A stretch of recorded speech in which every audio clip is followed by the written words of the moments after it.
جی ناظرین welcome back.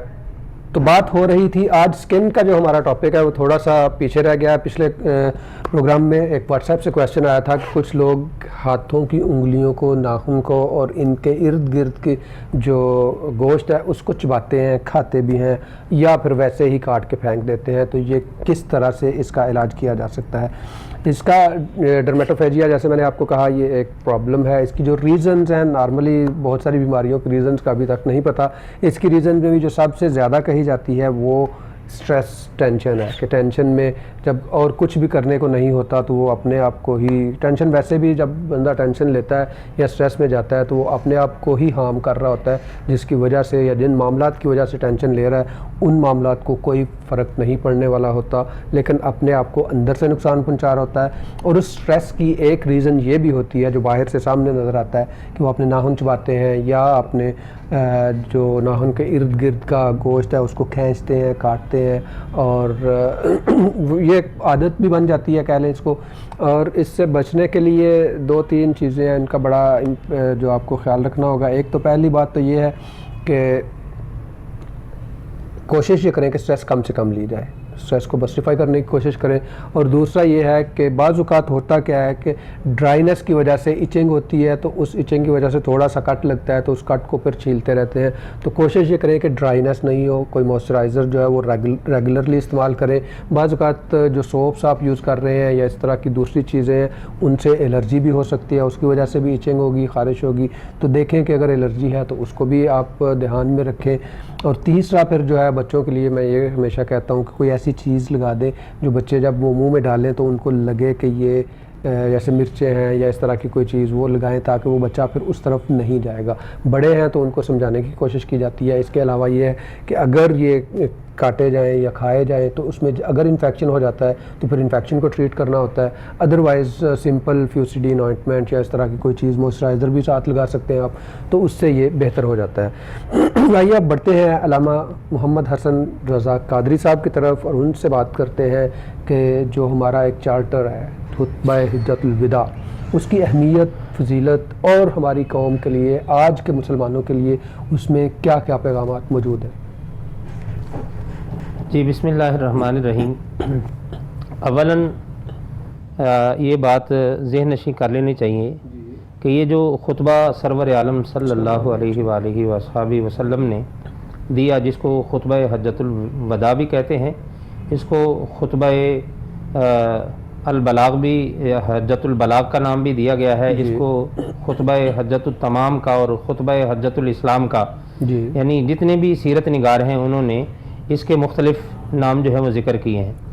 اب اس میں آپ اس کی اہمیت کا اندازہ اس بات سے لگا سکتے ہیں کہ اس کے مقابل میں جتنے بھی آج دنیا میں قوانین ہیں, چارٹر جن کو لوگ مانتے ہیں, مثلا رومن لا ہے ایک عمومی, اس کو آپ اور اس کی جتنی مطلب نکات ہیں آپ اس کو اور سرور عالم صلی اللہ علیہ وسلم کے خطبہ حجۃ الوداع کو جب سامنے رکھیں اور اس کا موازنہ کریں آپس میں, پھر اس کی اہمیت کا اور اس کی قدر کا اندازہ ہوگا کہ نبی کریم رؤوف الرحیم صلی اللہ علیہ وسلم نے جو خطبہ ارشاد فرمایا ہے اور جو قانون اور دستور پورے عالم کو, عالمگیریت جس میں ہے, اس میں کتنا وسعت رسول اللہ علیہ الصلوۃ والسلام نے دی, حقوق کی پاسداری کا کتنا خیال رکھا ہے. میں یہاں ایک آپ کی اجازت سے رومن لا میں مثلا خواتین کا جو حق ہے وہ وراثت میں محکوم ہیں مردوں کے اپنی پیدائش سے لے کر اختتامی عمر تک, یہ رومن لا کے اندر آج بھی موجود ہے. جبکہ اسلام نے اور رسول اللہ علیہ الصلوۃ والسلام نے جو حق دیا ہے وہ حق اتنا بڑا ہے کہ نبی کریم صلی اللہ علیہ وسلم کا ارشاد گرامی ہے, لا وصیت لوارث, وارث کے لیے وصیت کی بھی ضرورت نہیں رہی. صحیح. اب سرور عالم صلی اللہ علیہ وسلم نے جو دستور دیا ہے اس میں جہاں مردوں کا حق ہے وراثت میں, وہاں خواتین کا بھی پورا حق ہے, اور ان کو آزادانہ حقوق اسی طرح میسر ہیں اسلام میں اور فطرت میں, اور اسی دستور کے مطابق جو سرور عالم صلی اللہ علیہ وسلم نے پورے عالم کو دیا ہے, جس میں ایھا الناس ہیں, ایھا المؤمنون تو ہیں ہی ہیں, اس میں ایھا الناس ہیں, یہ ساری انسانیت کے لیے تھا. تو سرور عالم صلی اللہ علیہ وسلم نے اس میں جو حق دیا ہے وہ حق خصوصی طور پر خواتین کے حقوق کا، اور سرور عالم صلی اللہ علیہ وسلم کے یہ مبارک کلمات اور الفاظ ہیں، وَاسْتَوْصَوْا بِهِنَّ بھی ہیں، وَاسْتَوْصَوْا بِالنِّسَاءِ خَيْرًا بھی ہیں، کہ خواتین کے بارے میں تمہیں خیر کی اور بھلائی کی وصیت کرتا ہوں، بے شک یعنی ان کے حقوق کا خیال کرنا ہے، ان کے حقوق کو پامال نہیں کرنا۔ اب جہاں خواتین کو حقوق دیے وہاں مردوں کو بھی حق دیے۔ صحیح۔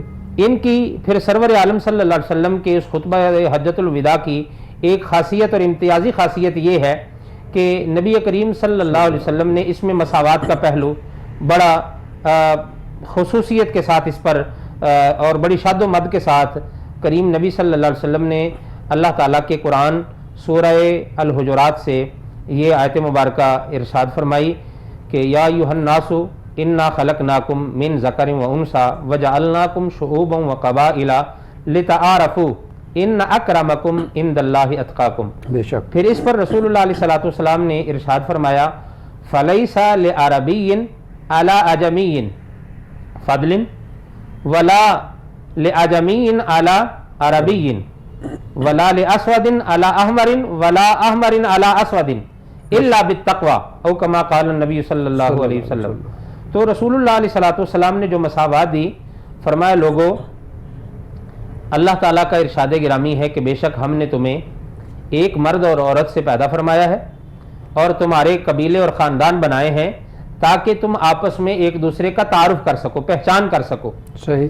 رہا معیار فضیلت کیا ہے، اس پر رسول اللہ علیہ الصلوۃ والسلام نے اللہ کا ارشاد گرامی پہلے اپنی امت کو پڑھ کر سنایا کہ ان اکرمکم عند اللہ اتقاکم، بے شک اللہ کے ہاں معزز وہی ہوگا جو پرہیزگاری میں سب سے زیادہ اوپر ہوگا، سب سے زیادہ بہتر ہوگا۔ بالکل۔ اور رسول اللہ علیہ الصلوۃ والسلام نے رنگ، نسل، قومیت کا اور تفاخر کا بالکل کما فرما دیا۔ بے شک۔ فرمایا کسی عربی کو کسی اجمی پر، یعنی عربی اپنے آپ کو سمجھتے تھے ہم اہل زبان ہیں، ہم زبان والے ہیں، صحیح۔ اور باقی لوگوں کو وہ گنگے سمجھتے تھے۔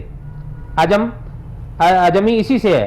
صحیح۔ تو وہ نبی کریم رؤوف الرحیم صلی اللہ علیہ وسلم نے یہ اپنی مبارک تعلیمات میں اصول دے دیا کہ کوئی اہل زبان کسی غیر زبان والے کو گونگا تصور نہ کرے، اور اپنے آپ کو اس معیار پر لا کر جو اللہ نے اس کو بائی برتھ دے دیا، پیدائشی طور پر جو اعزاز اس کو دے دیا کہ عربی اس کو بنا دیا، تو عربی شخص کسی اجمی پر بطور عربی اپنے آپ کو فضیلت والا نہیں ٹھہرا سکتا۔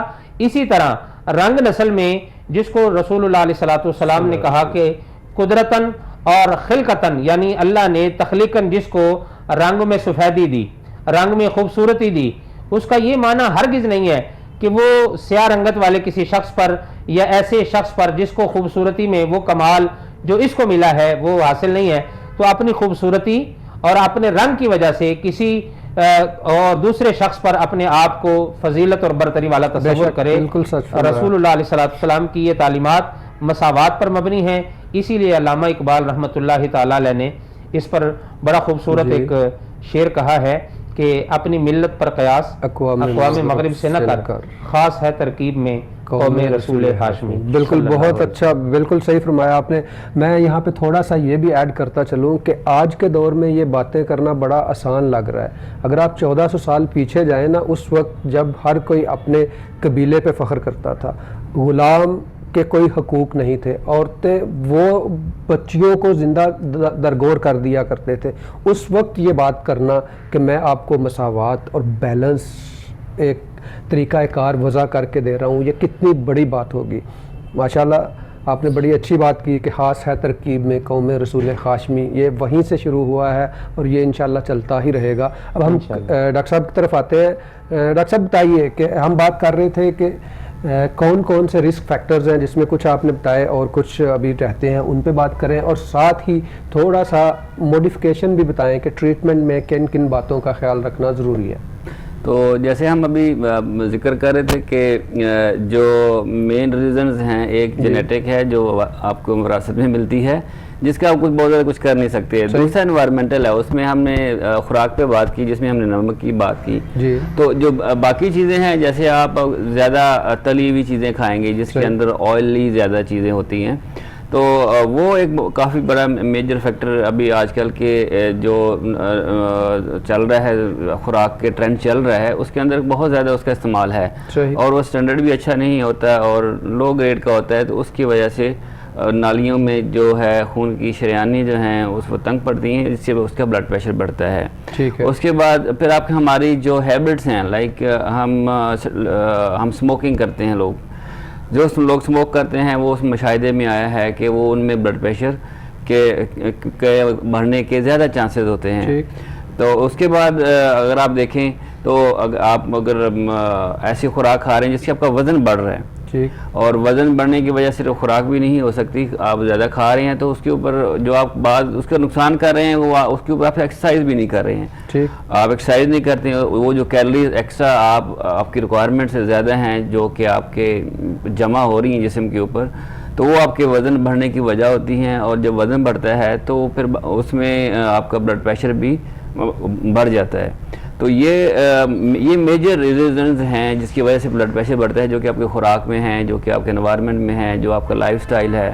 اس کے بعد پھر آپ جو آپ کا کام کرتے ہیں اس کے جو اس کے آکوپیشنل ہیزرڈز جو ہیں، آکوپیشن ریلیٹڈ ہیزرڈز بھی ہیں، لائک آپ ہائی ٹینس انوائرمنٹ میں کام کر رہے ہیں، پھر آپ کی جو ریلیکس کرنے کی جو ٹائمنگز ہیں وہ بیزار ہیں، کبھی آپ کر رہے ہیں کبھی نہیں کر رہے ہیں، تو یہ سارے فیکٹرز جو ہیں آپ اس کی طرف آپ کو دکھیلتے ہیں کہ آپ کا بلڈ پریشر ہائی ہو جائے، اور اس کو جو بلڈ پریشر ہائی جو بھی وجہ ہیں ان کو اگر ہم نے کم کرنا ہے تو ہمیں خود سے اندازہ ہو جاتا ہے کہ جو وجہ ہمیں اس طرف دکھیلتی ہیں اسی کو ہم نے کم کرنا ہے۔ تو اگر ہم نے ہم نے خود انالائز کرنا ہے، کسی کو بلڈ پریشر ہو جاتا ہے ہمارے چاہنے والوں میں، ہمارے ارد گرد لوگوں میں، تو ہمیں دیکھنا چاہیے کہ اس کی خوراک میں ایسی چیز تو نہیں ہے جو اس کو بلڈ پریشر پہ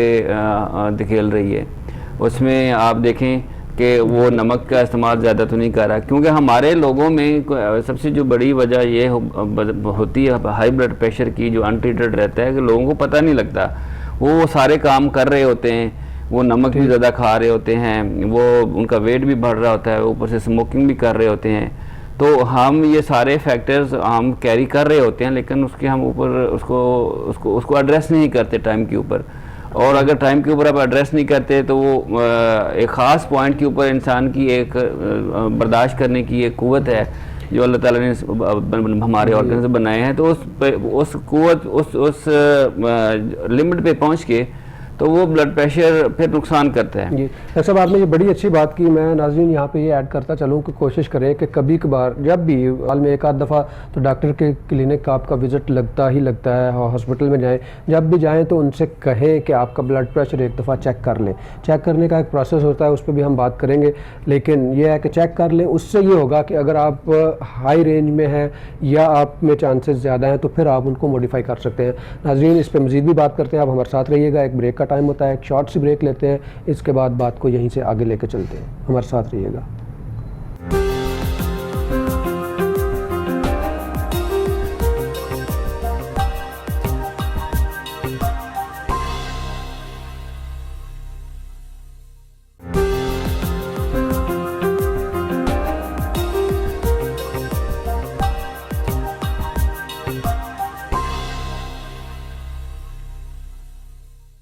ویلکم بیک ناظرین۔ تو ناظرین اب ہمارا یہ آخری سیگمنٹ میں ہے، اور اس میں میں چاہوں گا کہ ہم آج کی گفتگو کا لب لباب بھی لے کے آئیں۔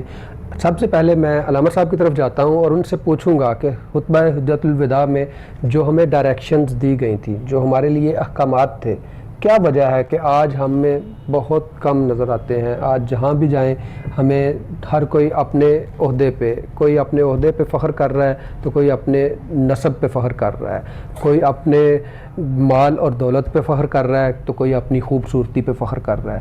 ہر طرح سے کسی نہ کسی طرح سے فخر کر رہے ہیں، اور جو اصل معیار تھا فخر کا یا بہتری کا، اکرمکم کا جو تھا کہ آپ کو جس پہ اکرام ملنا چاہیے، اس طرف کوئی نہیں سوچتا۔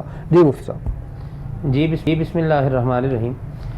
فقہ اسلامی کے جو خاصیات ہیں یا امتیازات ہیں، ان میں سے ایک ہے اخلاق اور قانون. ٹھیک.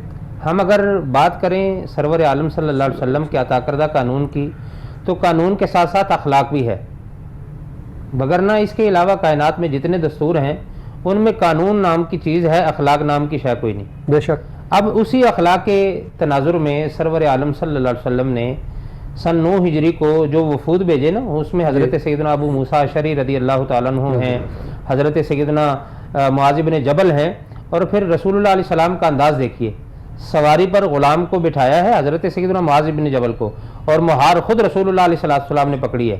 اور پھر ایک روایت میں ہے کہ دونوں کو سرکار نے فرمایا یسرا ولا تؤثرا، ہے جی، بشرا ولا تنفرا. بے شک. یہ جو اصول ہے نا آسانی والا، یہ آج اگر امت اپنے اندر پیدا کر لے رسول اللہ علیہ السلام کے عطا کردہ اس دستور سے تو بہت ساری مشکلیں آسان ہو سکتی ہیں.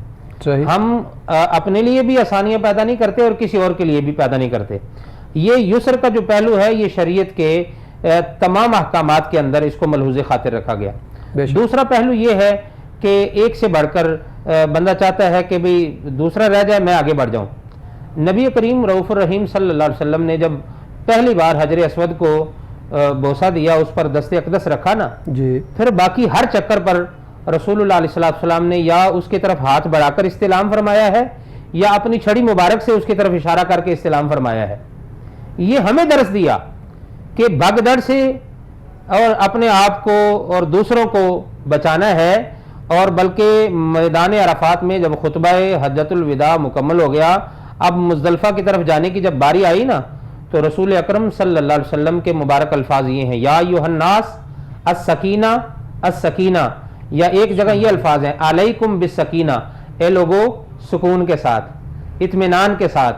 یہی پہلو آج دیکھیں مسجد میں اگر ایک شخص نماز پڑھنے جاتا ہے باجماعت، وہ دیکھتا ہے جماعت کھڑی ہے تو وہ جلدی جلدی وضو کرتا ہے، پھر بھاگ کر جا کر نماز میں. شریعت اس کو کہتی ہے کسی جلدی کی ضرورت نہیں ہے، آپ آرام سے تسلی سے اپنا وضو کریں، آرام سے تسلی سے بغیر کسی بھگدڑ کے اور بغیر کسی اپنے آپ کو مشکل میں ڈالے آپ آرام سے تشریف لے آئیں. اور آپ جماعت کے جس حصے میں ابھی آ کر شامل ہوں گے، آپ کو جماعت کے اول سے آخر تک ساری جماعت کا جو ہے وہ اس نظام میں ثواب بھی ہے، فائدہ بھی ہے، اور وہ ساری جماعت آپ کو میسر ہے. تو میں سمجھتا ہوں آج کے اس معاشرے میں اگر ہم اپنے لیے بھی اور رسول اللہ علیہ السلام کی دوسری امت کے افراد کے لیے، بلکہ یہاں میں اضافہ کر دوں اللہ تعالیٰ کا حدیث قدسی میں ہے الخلق عیال اللہ، مخلوق جتنی ہے سب اللہ کا کنبہ ہے. بے شک. اگر ہم اللہ کے کنبے سے کچھ آسانی والا پہلو رکھیں گے، ان کے لیے آسانیاں پیدا کریں گے تو یقیناً ہمارے لیے آسانیاں ہوں گی. اور دوسرا پہلو کیا ہے کہ جتنے بھی ارکان ہیں، افعال ہیں، اعمال ہیں، ان میں اپنے آپ کو بھی کسی زحمت سے، مشقت سے، مشکل سے بچانا ہے، اور لوگوں کے لیے بھی آسانیاں پیدا کرنی ہے، انہیں مشکلات سے بچانا ہے، بھگدڑ سے بچانا ہے. بہت سارے ہمارے سامنے شواہد ہیں کہ بھگدڑ کی وجہ سے بہت ساری جانی نقصانات بھی ہمارے سامنے آئے ہیں. تو رسول اللہ علیہ السلام کی مبارک تعلیمات میں سے ایک تو یسر کا پہلو ہمارے پیش نظر رہنا چاہیے، اور دوسرا سکینہ اور اطمینان والا کہ رسول اللہ علیہ السلام نے جو فرمایا کہ چونکہ اب کافی دیر کے لوگ ٹھہرے ہوئے ہیں، خطبہ ہو گیا ہے، اب مزدلفہ میں رات بتانے کے لیے، گزارنے کے لیے جانا ہے، تو وہاں پر بھی رسول اللہ علیہ السلام کا آگاہ کر کے ایھا الناس لوگوں خیال کرنا سکون سے، اطمینان سے. اللہ تعالی ہمیں سرور عالم صلی اللہ علیہ وسلم کی ان تعلیمات کے مطابق اپنی زندگی کو گزارنا نصیب فرمائے. جی ماشاءاللہ، بڑی اچھی بات کی آپ نے. یہی آج ہمارے معاشرے میں کم ہے کہ ہمیں نہ خود سے صبر کرنے کی عادت ہے، نہ کیو میں جانے کی عادت ہے. وہی چیزیں جو معاشرے کو بہتر بناتی ہیں. آج سے 1400 سال پہلے آقا کریم صلی اللہ علیہ وسلم نے فصاحت کے ساتھ ہمیں سمجھا دی تھی. شاید ہم لوگ ہی پیچھے کی طرف جا رہے ہیں کہ ان کی طرف دیکھتے بھی نہیں ہیں. ابھی ہم جاتے ہیں بلڈ پریشر والوں کی طرف اور پوچھتے ہیں ڈاکٹر صاحب سے کہ ڈاکٹر صاحب بلڈ پریشر کی کیا کیا کمپلیکیشنز کیا کیا ہیں اور اس کی ٹریٹمنٹ کیا ہے، کیا کیا یہ پرابلمز کر سکتا ہے اگر بلڈ پریشر ہو تو؟ جیسے کہ ہم اگر دیکھیں سارا بلڈ پریشر کو ہم جو آج ڈسکس کر رہے ہیں تو اس کا مقصد یہ ہے کہ ہمیں ہم اس کیوں علاج کوئی کرانا چاہے گا؟ ہم اس لیے اعلان کرانا چاہیں گے کہ اس کی کوئی کمپلیکیشنز ہوتی ہیں، تو جو تاکہ ہم اس کمپلیکیشن سے، اس کا جو ایم ہے اس ٹریٹمنٹ کا یہ ہوتا ہے کہ آپ اس کی کمپلیکیشن سے بچ سکیں، اور ہمارے جو لوگ ہیں تو وہ انسان جو ہے کہ ہیلدی لائف کو انجوائے کرے اور وہ کنٹریبیوٹ کرے معاشرے کے اندر. تو وہ سارے کو بچانے کے لیے کچھ کمپلیکیشنز ڈیولپ ہو جاتی ہیں جس کی وجہ سے ہم علاج کی طرف جاتے ہیں. تو جو میجر کمپلیکیشنز اس میں آتی ہیں اس میں یہ ہے کہ یہ کیونکہ بلڈ فشار خون یا جو ہائی بلڈ پریشر ہے، جتنے بھی ہمارے آرگنز ہیں ان کو اگر ضرورت سے زیادہ پریشر کے ساتھ آپ اس کو بلڈ سپلائی کریں گے تو اس میں اس کا اپنی کیپیسٹی سے زیادہ اگر آپ کریں گے تو وہ وہاں پہ کمپلیکیشنز ہوں گی. لائک اگر آپ اوپر سے شروع کرتے ہیں جسم سے، تو برین میں اگر آپ ضرورت سے زیادہ بلڈ پریشر کے ساتھ جائے گا، خون پریشر کے ساتھ، تو وہ وہاں پہ آپ کو بلیڈنگ ہو سکتی ہے. ابھی جب بلیڈنگ ہوگی تو جو عام زبان میں ہم کہتے ہیں کہ جس کو سٹروک آ گیا ہے، تو اس میں سب سے جو بڑی وجہ وہ یہی ہوتی ہے کہ وہ خون کی جو پریشر ہے وہ ان شریانوں کے اندر زیادہ ہوتا ہے، جس کی وجہ سے وہ اس کی شریانیں پھٹتی ہیں، اور اس سے ہوتا ہے کیا ہے کہ جی آپ فالج ہو جاتا ہے. فالج ہوتا ہے تو آپ بستر پہ چلے جاتے ہیں جس کو لمبا ٹائم لگتا ہے ریکوری کے لیے. نیچے آئیں تو آنکھوں میں چلے جاتے ہیں، آنکھوں کے اندر بلیڈنگ ہو جاتی ہے، آپ کو اندھا پن کا شکار ہو سکتے ہیں، اس کے اندر آپ کی بنائی جا سکتی ہے، اور اس کے ڈفرینٹ کمپلیکیشن ہو سکتی ہیں، ہارٹ کے ہو سکتے ہیں، پھر کڈنی میں ہے، جگر میں چلے جا سکتے ہیں. تو ٹریٹمنٹ کے لیے جگہ سب سے جو ضروری چیز ہے، میں کہتا ہوں ٹریٹمنٹ کی، آپ ٹریٹمنٹ تو تب کریں گے نا جب آپ کو پتہ ہوگا کہ آپ کا بلڈ پریشر زیادہ ہے. تو میں اس پروگرام کے تھرو ایک میسیج یہ دینا چاہوں گا کہ جب بھی اب ہم سارے اس معاشرے میں جو رہ رہے ہیں تو ہر کوئی ابھی اپنے برتھ ڈے مناتا ہے. تو میں سب کو اپنے پیشنٹس کو بھی بتاتا ہوں کہ آپ یاد رکھیں کہ جب بھی آپ کی برتھ ڈے آئے نا، کم از کم سال میں آپ کو پتہ ہوتا ہے، ہر کوئی گفٹ دے رہا ہوتا ہے آپ کو، بینک والے بھی میسیج بھیج رہے ہوتے ہیں، تو آپ کو یاد ہوتا ہے کہ جی آپ کی آج بلڈ پریشر. تو اس دن on the day of your birthday آپ لازمی جائیں اور اپنا چیک اپ کرائیں. وہ سب سے وہ جو ہے وہ ایک سب سے جو بڑا تحفہ ہے آپ کے لیے نا، سب سے جو بڑا تحفہ ہے آپ کے لیے زندگی کا، وہ آپ کو یہ ہے کہ آپ اس دن چیک کرائیں. وہ سب سے بڑا تحفہ ہے اس دن کی. چیک کرائیں اور اپنا خوراک کا خیال رکھیں، اور کوئی خوراک سے اسے نہیں کر سکتا تو پھر ڈاکٹرز کے پاس جائیں اور پھر دوائیاں کھائیں. اس کی بالکل بڑی اچھی بات کی آپ نے. ناظرین، دونوں کو اگر ہم مکس کریں تو بلڈ پریشر میں بھی بیلنس اور مساوات والی بات ہے کہ نہ آپ نے اوپر جانا ہے نہ نیچے جانا ہے. اور خطبہ حجت الوداع میں بھی جو سب سے زیادہ زور دیا گیا ہے وہ مساوات اور سکون پہ ہے، جیسا کہ علامہ صاحب نے بڑے اچھے انداز میں فرمایا کہ آقا کریم صلی اللہ علیہ وسلم نے سکون کے لیے کتنا کہا.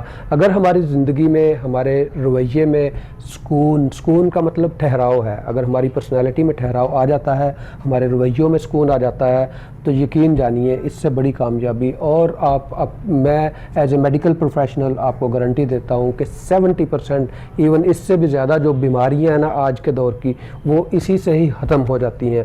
تو ان باتوں کی طرف توجہ دیجیے گا، ضرور دیجیے گا، اور اس طرح سے بھی دیجیے گا کہ یہ آقا کریم صلی اللہ علیہ وسلم کا حکم ہے، آپ صلی اللہ علیہ وسلم کے فرامین ہے، اور آپ کا دیا ہوا ایک چارٹر ہے جس کو ہمیں ہر حال میں فالو کرنا ہے. میں اپنے دونوں مہمانوں جناب colonel retired doctor Talat Mahmood صاحب اور جناب علامہ محمد حسن رضا قادری صاحب کا شکریہ ادا کرتا ہوں کہ آپ تشریف لائے. Thank you very much. ناظرین، اسی بات کے ساتھ اجازت دیجیے گا کہ ان ایام درود و سلام کی، اور چونکہ حضرت ابراہیم علیہ السلام کی سنت ہے اپنے بچوں کے لیے، اور بچے جو ہے اپنے والدین کے لیے زیادہ سے زیادہ دعائیں کریں. والدین کے لیے دعا کرنا بھی اصل میں اپنے لیے ہی فائدے کی بات ہوتی ہے. مجھے اجازت دیجیے. اللہ حافظ. السلام علیکم ورحمۃ اللہ وبرکاتہ.